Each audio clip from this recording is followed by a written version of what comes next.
안녕하세요. 얼마 전 이혼한 30대 초반의 여자입니다. 저보다 2살 많은 남편과는 지인의 소개로 만났습니다. 당시 남편은 중소기업을 다니는 평범한 회사원이었어요.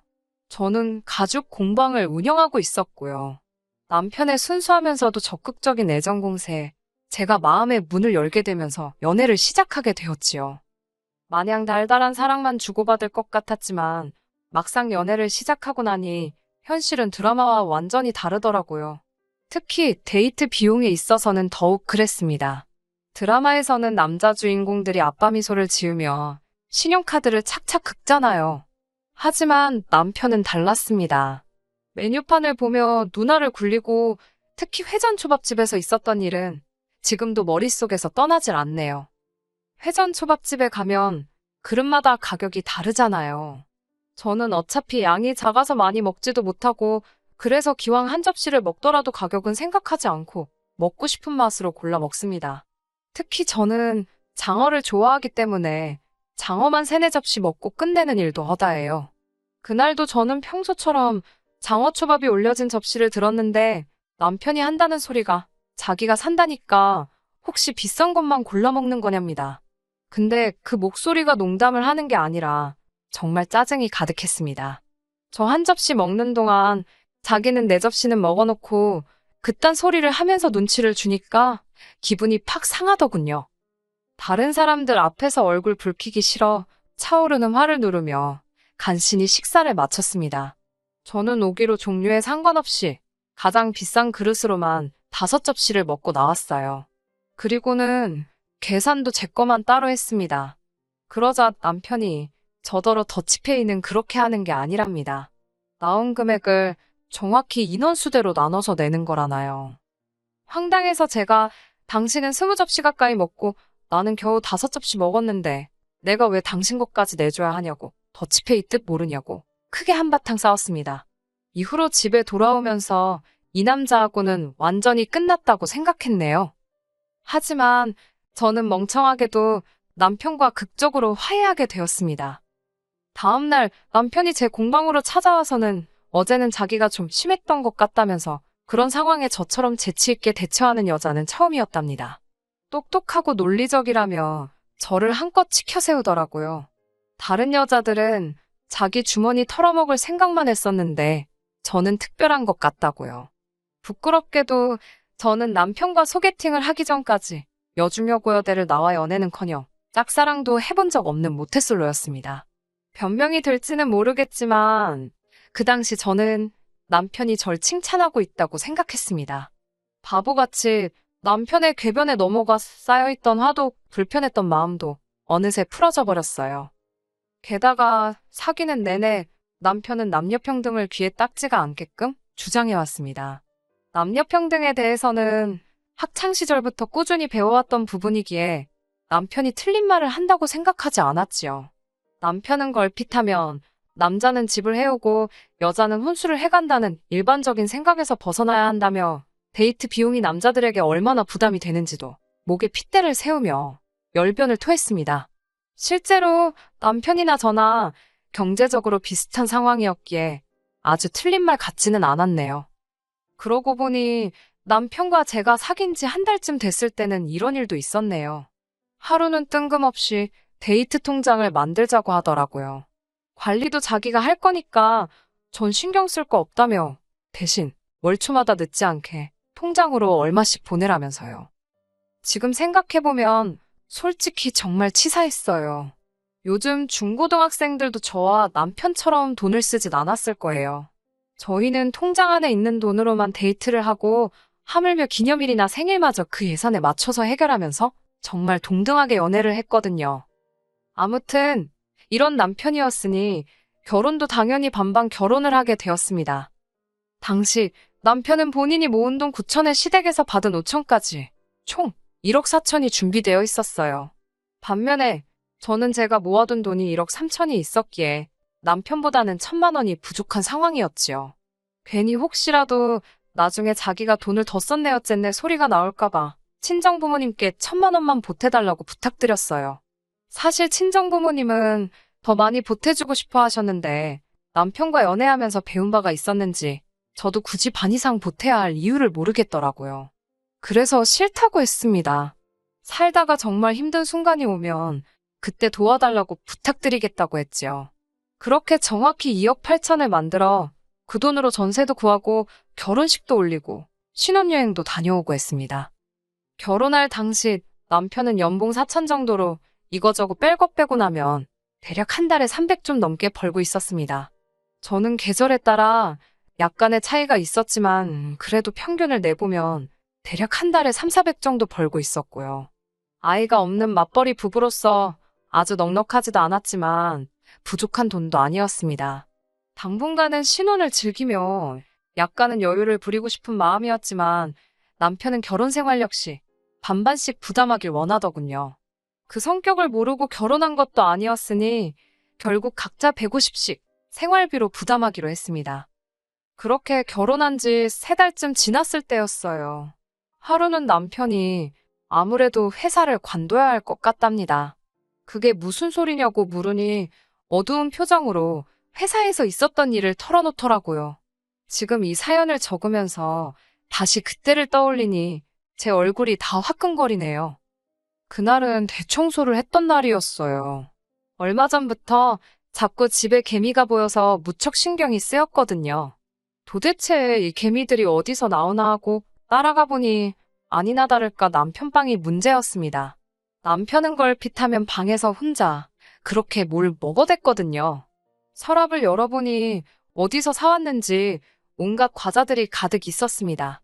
이번에도 혼자 숨겨놓고 먹은 걸 보니 얄밉기도 하고 동시에 짠돌이 주제에 간식도 종류별로 많이도 사다 놨다 싶더라고요. 심지어 평소에 잘 마시지도 않는 믹스커피에 비타민 음료까지 있는 건 좀 의외였지만요. 하지만 간식의 출처를 알게 된 저는 정말 충격과 수치스러움에 당장이라도 자리에서 쓰러질 것만 같았습니다. 그 모든 간식들이 남편이 일하는 회사 사무실 탕비실에서 가져온 거라네요. 집에 오기 전에 한 주먹씩 챙겨서 가져왔답니다. 제가 어이가 없어서 간식이 먹고 싶으면 사 먹으면 되지. 그걸 왜 챙겨왔냐고 따지니까 영양가도 없는 간식을 자기 돈 주고 사 먹기가 싫었다나요? 그러면서 꽤나 논리적인 척 한다는 소리가 자기가 남들보다 과잣값만큼은 일을 더 한다며 억울하답니다. 저 인간이 떠드는 게 말인지 막걸리인지 한숨이 나오더라고요. 진짜 문제는 얼마 전 입사한 신입 직원이 남편이 탕비실 물건을 훔쳐간다며 윗선에다가 일렀답니다. 이게 횡령이 아니면 뭐가 횡령이냐면서요. 남편은 쪽팔려서 어디다 어떻게 해야 하냐고 물어보지도 못하고 어영부영 시간을 보냈다더군요. 그렇게 이도저도 못하고 며칠을 우왕좌왕하는 사이에 탕비실 거지 사건이라며 사내에서 남편에 관한 안 좋은 소문이 돌기 시작했고요. 이후로는 남편이 탕비실에 물이라도 한 잔 마시려고 갈라치면 몇몇 직원들이 도끼 눈을 하고 남편을 째려보더랍니다. 심지어 남편이 탕비실을 떠나면 간식이 몇 개나 사라졌는지 확인해 본다며 남은 개수를 세는 직원들도 있었다네요. 남편은 분통을 터뜨리고 있었습니다. 그런 한심한 이야기를 떠들면서 쪽팔려서 회사를 관둔다고 하더라고요. 어이가 없었지만 본인이 괴로워서 못 다니겠다는데 무조건 나가라고 할 수도 없고. 그나마 다행인 건 그 시기에 제가 수입이 많이 늘었다는 겁니다. 제가 아는 친한 동생이 아침 방송 PD로 일하고 있었습니다. 하루는 나만의 특별한 패션 아이템이라는 주제로 방송을 한다면서 연락을 해왔어요. 저만 괜찮다면 제 공방을 방송에서 소개하고 싶다면서요. 제 입장에서야 저절로 홍보가 되는 거니 거절할 이유가 없었지요. 방송의 힘이란 생각보다 훨씬 더 세더라고요. 동네뿐만 아니라 인근 지역에서까지 수업을 들으러 오는 사람들이 생겼고 제작을 의뢰하는 손님들도 많아졌습니다. 덕분에 한 달에 3, 400에 불과했던 수입이 2배가 넘게 되었지요. 물론 제 수입과는 별개로 남편이 회사를 관두게 되었으니 생활 자체가 예전보다 더 나아졌다는 느낌은 없었습니다. 오히려 둘이서 300만 원의 돈으로 생활을 하다가 제가 외벌이를 하게 됨으로써 생활비도 반토막이 났으니 심리적으로 전보다 더 빠듯한 느낌이었어요. 남편은 회사를 알아보고 있다고는 했지만 워낙에 불경기였잖아요. 좋은 소식은커녕 서류도 통과하지 못하는 눈치였습니다. 그렇게 한 달쯤 지났을 무렵 남편이 저에게 부탁이 있답니다. 뭐냐고 물으니 지금부터 생활비 관리를 자기가 하면 안 되냐고 묻더라고요. 가뜩이나 자기가 생활비도 못 보태는데 관리까지 제가 하고 있으니 뭐 하나 작은 거 사는 것도 눈치가 너무 보인다나요? 저는 남편이 짠돌이에 거지근성이 있는 건 알고 있었지만 자격지심까지 가지고 있을 줄은 몰랐습니다. 고민 끝에 남편에게 생활비만큼은 알아서 책임지고 잘 관리해달라고 부탁했어요. 하지만 이건 고양이에게 생선을 맡긴 격이었네요. 남편과 생활비를 반반 부담하던 시기에는 집안일도 반반씩 했었어요. 집안일이라는 게 칼같이 절반으로 나눌 수는 없었기에 제가 음식을 하면 남편이 설거지를 하고 제가 빨래를 하면 남편이 청소를 하는 식으로 했었지요. 하지만 생활비를 저 혼자 부담하게 되면서 집안일은 자연스레 남편 몫이 되었습니다. 집안일이라는 게 해도 해도 티가 안 나잖아요. 그래서 남편에게 크게 뭘 바라거나 하지 않았어요. 오히려 생활비를 내고 말고 여부를 떠나서 고마운 마음이었지요. 그러던 어느 날 모처럼 일찍 집에 왔는데 집에 먹을 만한 게 없길래 남편에게 같이 마트에 가자고 했습니다. 그러자 남편이 굉장히 난처한 표정을 짓더니 생활비를 다 썼답니다. 그때가 생활비를 주고 3주도 되지 않은 시점이었기에 저는 큰 충격을 받았어요. 3주 만에 150을 어디다 다 쓴 거냐고 하니까 남편은 별일 아니라는 듯 물가가 너무 오르지 않았냐며 말이 나와서 말인데 생활비를 올려야 할 것 같답니다. 얼마나 올리자는 얘기냐니까 200에서 250 정도면 좋겠다고 하길래 어쩔 수 없이 200으로 하자고 했습니다. 그리고 제가 남편에게 영수증은 다 챙겨놓으라고 했습니다. 도대체 어디에 얼마나 쓰는지 확인을 해봐야겠더라고요. 그렇게 또 한 달이 지났고 남편은 어김없이 생활비가 부족하다고 했습니다. 남편에게 영수증 좀 같이 보자고 했어요. 솔직히 집안에 경조사가 많은 것도 아니고 애가 있는 것도 아닌데 왜 생활비를 주면 한 달도 되기 전에 다 털어먹는지 도무지 이해할 수가 없었거든요. 남편은 순순히 영수증 한 뭉치를 제 앞에 들이밀었습니다. 대충 훑어보니 죄다 집에서 멀지 않은 슈퍼마켓에서 쓴 거더라고요. 품목도 소고기, 돼지고기, 뭐 할 것 없이 다양했고요. 영수증을 보고 나니 이 상황이 더욱 이해가 되지 않았습니다.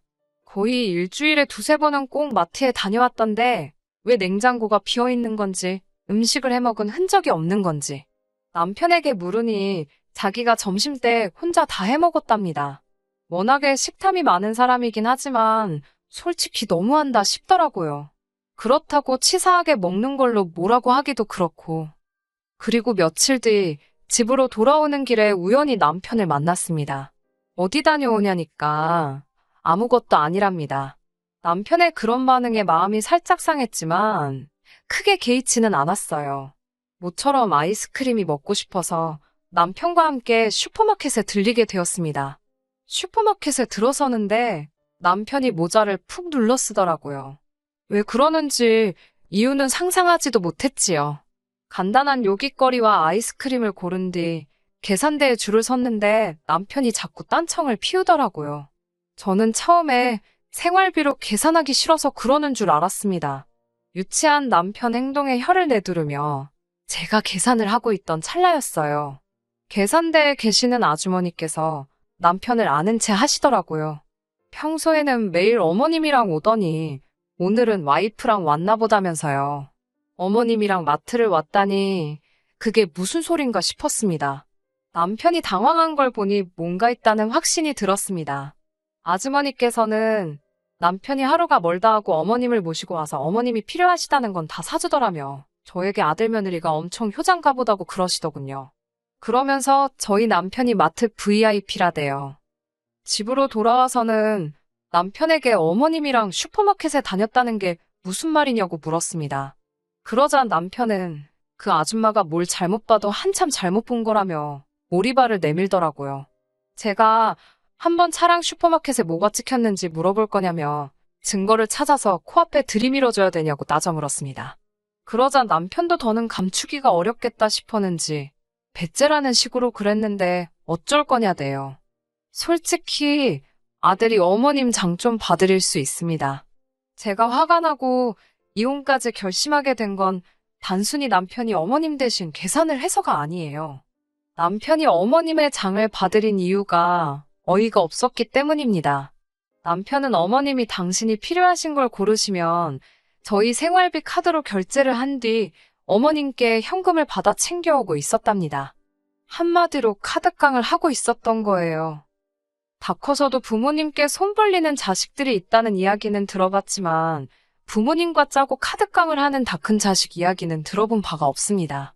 황당하고 어이가 없어서 도대체 무슨 생각으로 그런 일을 한 거냐니까 자기가 집안일을 하는데 제가 알아주지도 않는 것 같고 그래서 셀프로 자기 몫을 챙겼답니다. 예를 들어 남편 생각에 오늘 집안일을 하는데 2시간쯤 걸렸다 하면 어머님과 짜고 5만 원을 빼돌리는 식으로요. 남편의 무용담을 듣고 있으니 기가 차더라고요. 아무리 부부 사이라도 그거 사기라니까 저더러 말이 너무 심하답니다. 이게 다 자기의 공로를 인정해주지 않는 저 때문에 일어난 일이라고요. 탕비실 거지 사건 때도 회사에서 자기가 일한 걸 알아주지도 않고 월급도 적어서 과자라도 잔뜩 챙긴 거라던 남편의 모습이 순간 머릿속을 스쳤습니다. 그제서야 알겠더라고요. 남편은 사람이 바보 같은 게 아니라 이기적이고 지독하게 계산적인 못난 사람이었다는 걸요. 이후로 한 사흘간을 남편과 말 한마디 섞지 않고 시간을 보냈습니다. 남편의 말 같지도 않은 궤변에 더 이상 놀아나고 싶은 마음은 없었으니까요. 어머님도 이번 일을 알게 되셨는지 전화를 해오셨지만 받지 않았습니다. 행여나 마음이라도 약해지면 곤란하니까요. 남편에게 이혼하자고 했습니다. 자기가 돈을 못 벌어서 그런 거냐며 너무하다고 발악을 하는 남편에게 저는 다른 건 다 참아도 양심에 털난 사람하고는 못 산다고 했어요. 평생을 믿고 의지해야 하는데 너 같은 거짓말쟁이를 어떻게 신뢰할 수 있겠냐고요. 하지만 남편은 자기가 한 행동들이 거짓말도 아니고 사기도 아니라 생각했습니다. 이 모든 건 자기를 알아주지 않는 다른 사람들 때문에 생긴 결과라면서요. 어머님의 태도도 가관이었습니다. 저더러 남편 귀를 그렇게 죽여놓으면 좋냐면서 뜬금없이 왜 당신 용돈은 안 주는 거냐고 따지시더라고요. 아들이 못 주게 되었으면 며느리가 알아서 줘야 되는 거랍니다. 남편의 뻔뻔함과 염치 없음이 어머님으로부터 나왔다는 걸 알겠더라고요. 하긴 어머님이 제정신이셨으면 남편의 카드깡을 도와줄 리도 없으셨겠지요. 결국 남편과는 이혼하게 되었습니다. 악담을 퍼부으면 말이지요. 어머님께는 자식 농사 지금이라도 다시 지으셔야 하는 거 아니냐고 아들 농사는 완전히 망하신 것 같다 했네요. 지금 다 갈아엎고 새로 농사 짓자니 너무 늦은 건 아니냐고요. 며느리가 시애미 약 올린다고 어머님이 거품을 무시던걸요. 남편도 저한테 말 조심하라길래 너는 손버릇이나 고치라고 써붙였습니다. 이혼을 하고 얼마 지나지 않았을 무렵 남편에게서 연락이 왔습니다. 어떻게 하면 자기를 다시 받아주겠냐고 묻더라고요. 가진 건 뭣도 없으면서 고개 빳빳한 건 여전하대요. 남편에게 혼자 살다 죽어 문드러져도 너랑은 안 산다고 한껏 비웃어줬습니다. 너가 나라면 회사 비품 훔치는 것도 모자라서 마누라 돈 삥땅 쳐서 엄마 돈 뜯어가는 사람하고 다시 시작하겠냐고 따지니 지도 할 말이 없는지 조용히 입을 다물더라고요. 알뜰한 살림꾼과 거지근성은 서로 완벽하게 다르면서도 종이 한 장 차이밖에 나지를 않네요. 그 짠돌이 기질이 적어도 허투루 돈을 쓰지 않을 거라 생각을 했는데 이렇게 다 알고 나니 자기가 번 돈은 아깝고 제가 번 돈은 맘대로 써도 된다고 생각을 했나 봐요. 당분간은 머리 아프게 누굴 만나서 스트레스를 받고 그렇게 살고 싶지 않습니다. 만나게 되더라도 제발 정신적으로 성숙하고 양심을 지키는 사람을 만날 수 있으면 좋겠네요. 끝까지 들어주셔서 감사합니다. 오늘의 사연은 여기까지입니다. 구독과 좋아요, 알람 설정 부탁드리고 더 좋은 사연으로 다시 찾아뵙겠습니다. 감사합니다.